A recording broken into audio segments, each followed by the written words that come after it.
et voilà, c'est un sacré business à côté et ça fait partie intégrante de la vie d'un première année. Donc je peux comprendre cette omission volontaire dans le film, mais voilà, il faut savoir que en réalité c'est quoi? C'est que ça allait les petits potes, c'est Charles et ça commence. Mais aujourd'hui on entame notre série Le Vrai du Faux avec notre premier film qui est Première année. Tu vas voir que c'est un film forcément qui m'a particulièrement marqué parce que ça relève aussi de l'expérience que j'ai pu faire moi en tant qu'ancien passé sur l'île. Et je te propose dans cette vidéo de voir ensemble ce qui est vrai, ce qui est faux et ce qui est vrai. Alors, du coup je te fais un format un peu en one shot, tu me diras si ça te plaît dans les commentaires. Mais en tout cas je pense que c'est plus spontané. Et je t'ai dressé vite fait les 5 points de discordance majeurs entre le film et la réalité. À savoir que le film est censé se passer sur Paris et que voilà, entre les facs, j'ai pas la science infuse, je sais pas ce qui se passe dans les autres établissements. Donc voilà, il y aura peut-être des choses, des points qui seront un peu plus tranchés dans d'autres villes de France. En tout cas, concernant l'île, ce que je peux te dire, c'est que la première grosse erreur, selon moi, c'était le passage où le jeune arrive dans l'amphi et que finalement la place est déjà réservée et ça commence à s'effriter. Sur l'île, en fait, en pratique, on avait le système équitable. C'est-à-dire que oui, je ne nie pas, dans le passé, les gens devaient arriver très tôt et sinon ils devaient s'asseoir par terre pour pouvoir voir le cours. Maintenant, ça a été résolu il y a quand même de ça quelques années. Et ce que les gens faisaient, en fait, c'est que ils étaient enregistrés sur un planning. Donc on avait chacun notre planning à la semaine. Et chaque semaine, ça changeait. En fait, on avait une rotation des places. Il faut s'imaginer que Lille, on est quand même la plus grosse fac de médecine de France. Hein. Il y avait un numéro de 468 places. On était 3195 et donc répartis sur 2 demi-journées. Moi j'avais cours le matin, il y avait un autre groupe qui avait l'autre moitié qui avait cours l'après-midi. Et sur cette même moitié, il faut savoir que les gens étaient répartis dans 6 amphis différents, dont celui du prof qui faisait cours et tous les autres qui étaient un peu en live, en radiodiffusé. Alors le truc c'est que les places, au début oui, tout le monde en tient compte parce que y a des contrôles, donc en fait tu peux te retrouver très bien une semaine tout devant, après tout derrière, après sur le côté à gauche, au centre ou à droite, ou bien changer d'amphi, soit tu es dans l'amphi prof, là où on entend le mieux, soit tu es dans l'amphi radiodiffusé, et dans quel cas des fois tu as des problèmes techniques. Mais voilà, ce qu'il faut retenir c'est qu'à la base, sur l'île, voilà, ils ont créé ça parce qu'on est vraiment trop nombreux, et pour mettre un peu de l'ordre, on avait chacun une place théorique à suivre chaque semaine, ce qui fait que chaque semaine tu avais un voisin différent à découvrir. Le truc c'est que en vérité ça tient je sais pas, quelques mois, ce qui se passait à la suite, je sais pas, de décembre, déjà à partir de janvier, c'est que les gens, en tout cas sur l'île, en avaient marre de suivre toujours leur place et que c'était trop... c'était déjà une année instable en fait, t'as déjà pas beaucoup de relations sociales parce que tu regardes tes cahiers. Et le truc c'est qu'en fait, comme tu changeais toujours de voisin, tu perdais toujours des repères. Donc t'avais personne vraiment avec qui te tenir à l'année. Donc ce qui se passait c'est que les gens à la fin, au mois de janvier, disaient j'en ai marre et voilà je prends cette place et puis voilà tu te débrouilleras. Donc c'est un peu comme dans le film, effectivement il y a des places qui sont réservées. Surtout quand on était doublant, évidemment t'avais tous les doublants au fond de l'amphi. Maintenant voilà, ça dérangeait pas plus les gens que ça en fait, parce que tant que tout le monde avait une place assise dans l'amphi, c'était le principal. Alors, la petite anecdote qui était drôle, c'est qu'on a vu des vigiles, en général c'est des nouveaux vigiles qui venaient d'arriver cette année-là, et en général t'avais toujours le petit jeune qui essayait de faire du zèle et qui, pendant l'entre-deux cours, se mettait en tête de remettre tout le monde à sa place. Le truc c'est que va remettre 200 personnes à leur place en quelques minutes d'intervalle entre les cours. Genre tout simplement impossible, parce que tu vas déplacer à telle personne, tu vas lui dire retourne à ta place, il va dégager une autre personne, qui va dégager une autre personne, et c'était vraiment ça nous a fait rire, parce qu'il était vraiment à fond dans ses convictions, il croyait vraiment qu'il allait parvenir à faire bouger tout le monde. Voilà, bon, ça s'est jamais fait, tu t'en doutes. Donc voilà pour pour le petit 1 en fait. Hein. La deuxième grosse différence que j'ai vue, qui m'avait marqué, les deux potes qui font connaissance en amphi. C'est un peu du bullshit, hein. Quand tu rencontres vraiment des bons amis, tout ça, en PACES, en passe maintenant du coup, bah en fait les gens concrètement tu les rencontres où? Tu les rencontres surtout dans ton groupe 2D, dans ta prépa, ou aussi oui, dans ta résidence étudiante, parce que aussi t'as des résidences qui sont pas trop loin de la fac. Maintenant en fait ce qui se passait quand tu les vois chuchoter pendant les cours, ça se passe pas dans la réalité.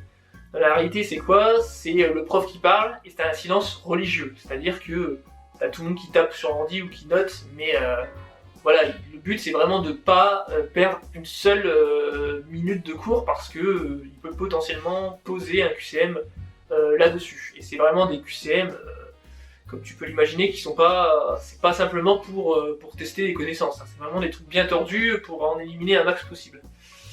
Donc voilà pour ça. Oui, après c'est aussi, j'avais noté par rapport aux gens qui sont plus ou moins gentils. Sache que, alors est-ce que c'est quelque chose qui est typique du Nord-Pas-de-Calais, je ne sais pas, mais sur l'île, il n'y avait pas de, les gens n'étaient pas à fond comme ça dans la compétition. Hein. Faut se dire quand même que, voilà, même si c'est un concours, même s'il y a des gros enjeux, même si tout le monde est stressé, il y a toujours quand même un certain fair play. Hein. T'es avec des gens qui sont dans la santé, qui sont quand même un minimum empathiques. Moi, de ma propre expérience en tout cas, quand j'avais des passages que je loupais, tout ça, je demandais à ma voisine ou tout ça, elle tournait sa feuille comme ça pour que je puisse pour copier aussi, et il n'y avait pas de bâton dans les roues qui était mis, et etc. etc. Je ne nie pas que, au passage, au moment où tu vois que le premier commence à devenir jaloux du deuxième, et que finalement il souhaite un peu secrètement de se louper, ça c'est oui, ça je pense qu'on l'a tous vécu, parce que même si t'as des amitiés, c'est vrai que t'as tellement d'enjeux que tu perds un peu d'humanité sur ce niveau-là. Mais après voilà, t'en es pas au point de vraiment carrément handicaper l'autre à fond. Peut-être sur tous les gens à qui j'ai parlé, à qui j'ai pu avoir des remontées d'expérience, il y a peut-être une personne qui était connue pour refiler des fausses corrections aux gens. Après, sinon, c'est tout. Il n'y a pas eu d'autres gros scandales, on va dire. Donc voilà pour ça. Troisième erreur, c'est le choix de la filière en public. Ça, j'ai pas compris quand j'ai regardé le film. Alors peut-être que ça se fait dans les autres facultés, hein, qui sont un peu plus petites. Mais en tout cas, sur l'île, on n'a jamais eu de choix à faire en public, avec le choix qui était dicté haut et fort, et puis le public qui réagissait. Concrètement, ça se passait comment? On avait un affichage qui était public, enfin le jour des résultats, dans un très long couloir, où vraiment là pour le coup tu pouvais savoir qui était à quelle position, et à chaque fois quel rang dans n'importe laquelle des filières qu'il avait demandé. Maintenant, le choix de la filière, il se faisait vraiment en douce, il se faisait par ordinateur, sur une plateforme, une semaine après les résultats. T'avais d'abord la première vague, c'était tous les gens qui étaient les mieux placés en général, qui choisissaient leur filière.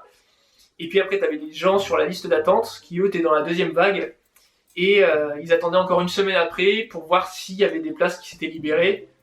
Ils priaient pour que les gens aient fait les bons choix, on va dire, entre guillemets. Et voilà, c'était comme ça que ça se passait finalement. Donc voilà, la seule finalement cérémonie publique qu'on avait. En pharmacie, on n'en a pas eu vraiment, c'était juste une pré-rentrée. En médecine, je sais que ce qu'ils font, c'est qu'effectivement, ils réunissent tous les nouveaux 2A, ils les félicitent voilà, pour ce passage en deuxième année, et c'est surtout en fait finalement pour les appeler dans l'ordre du numérus pour choisir leur stage. Voilà, donc ça c'est simplement ça qui a eu lieu en public, mais sinon le reste, tout se fait sur des plateformes informatiques. Alors du coup, pour revenir un peu sur cet aspect cérémonial, folklorique, etc., Il y a un petit folklore en PACES, effectivement, quand t'as les deuxième années qui viennent déguisés en amphi. Oui, ça existe. Ça existait, peut-être moins maintenant. Mais en tout cas, ce qui est sûr, c'est que le folklore, tout ce qui est les traditions, c'est très fort en santé parce que c'est un milieu qui est resté très conservateur. Y compris le jour du concours. Le jour du concours, c'était... moi, je me rappelle que des fois, limite, ça tournait à la torture mentale, parce que c'était... Dès que tu avais fini l'épreuve, c'est tu te lèves, un pas vers la gauche, bras croisés, etc. Et des fois, il y avait un silence mortel juste avant l'épreuve. On te demandait de t'asseoir, de t'asseoir seulement à pile, sauf que ça faisait peut-être 5 minutes, 10 minutes que tu étais debout et qu'il se passait rien. Donc ça paraît très très long quand c'est comme ça. Donc voilà, concernant le concours en lui-même, il y a eu des vraies photos qui ont été utilisées pour le film. Nous, le réalisateur était venu lors de mon année de PACES pour s'inspirer vraiment des événements, comment ça se passe. Et donc voilà, c'est pour ça que la grande majorité du film est semblable à la réalité. Troisième élément, ça va être tout ce qui est les TP. Alors ça, c'est le truc que je n'ai pas compris dans le film, c'est que en fait on n'a pas de TP en PACES. C'est déjà suffisamment chargé. Il y a eu une réforme dernièrement avec les spécialités, c'est un peu compliqué à expliquer, mais je pense que d'autres youtubeurs t'expliqueront mieux que moi. Mais en tout cas, le truc des TP, non, niet. On avait que des ED, et c'était quoi? C'était tout le monde qui était dans un petit amphi, par petit groupe, avec des séances où tu avais des corrections avec des intervenants extérieurs qui étaient ultra rapides. Mais voilà, jamais on a manipulé quoi que ce soit en première année. Jamais, je vois que dans le film, il lui distribue même un poli. Ça, c'est à partir de la deuxième année qu'on a des trucs de chimie organique, etc. En manipulation. Donc voilà. Voilà pour les TP. Le passage à la morgue, quatrième point. Ça, c'est le truc que en tout cas, je n'ai pas compris parce que sur l'île, c'est pas possible. Figure-toi que l'île a un réseau souterrain qui relie forcément tous les hôpitaux, qui évidemment n'est pas accessible au public, qui est accessible dès la deuxième année. C'est pour ça qu'on appelle ça le passage des 2 ans. Concrètement, c'est pour faire quoi? C'est pas non plus extraordinaire. C'est un labyrinthe, c'est assez noir, c'est assez sombre, c'est assez chaud. Et puis ça relie les cantines, les différentes entrées des hôpitaux. Le truc, c'est que voilà, il se passe rien dedans, t'as juste des voiturettes un peu de golf là, qui défilent pour aller chercher des choses et justement la direction vers la morgue. Alors la morgue, je sais pas comment les PACES ont pu rentrer dans le chemin de la morgue dans le film, mais en tout cas sur l'île, c'est pas possible. Alors il y a tout un espèce de folklore aussi dessus, comme quoi il y aurait des fœtus mal formés en dessous de Jeanne de Flandre. Enfin, bon, c'était ce qui se disait à l'époque.